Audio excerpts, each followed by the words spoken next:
Water never left water, the memory of love. All water has a perfect memory and is forever trying to get back to itself. That is the beauty of the metaphor. A river bends, a tear falls, a storm rages, but the water has never forgotten the ocean. It remembers.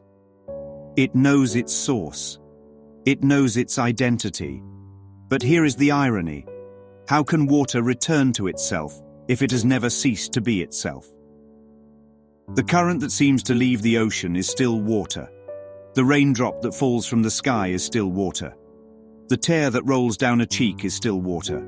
The water does not need to find itself because it has never been lost. This is the metaphysics of love. Water in this metaphor is love. It is God. It is the self. It is the memory of wholeness that cannot be broken. Every cry, every longing, every special relationship is the sound of water remembering water. Each attempt to seek fulfillment in the world is the ripple calling to the wave, "Take me home." But the wave is already home. The cry is already answered. The longing was never real. The belief that something was missing created the idea of a journey, but the journey was only in imagination. The ocean was never abandoned. The water never stopped being water. Think of every special relationship as a cry for return. One seeks approval, another seeks comfort, another seeks completion. They are all disguised ways of saying, "I want to be whole again. I want to remember who I am."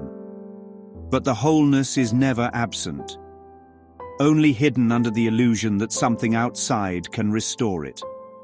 The Course says that what is remembered is not in the past.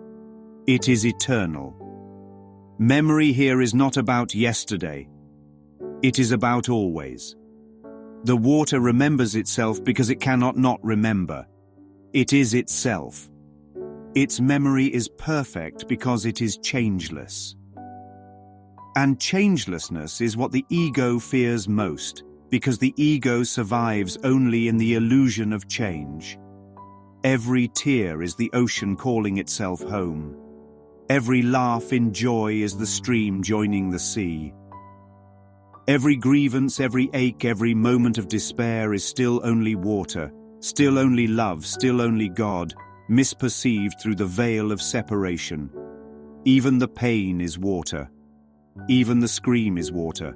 Nothing has left the source. This is why the irony is beautiful. To try to get back to what has never been left is the essence of the spiritual journey. The seeking is the dream. The finding is the awakening. The end of the search is not in arriving somewhere else, but in recognizing, "I never departed. I am still what I am." Water cannot lose its nature. Love cannot stop being love. God cannot cease to be God. The self cannot vanish, cannot fracture, cannot die. The cry of the separated self is the dream of distance, but the memory of water is the truth. Nothing has happened. The ocean is still the ocean. The wave is still the ocean. The drop is still the ocean. The mind thinks it has wandered far away, but every step was taken in place. It imagines it is dry, parched, thirsty. It imagines it must beg to be restored. But the truth is, the desert is an illusion. The spring never ran dry. The well never emptied. The water is still there, because it is all that there is. This is the miracle of memory. It is not a recollection of form. It is not nostalgia. It is not history.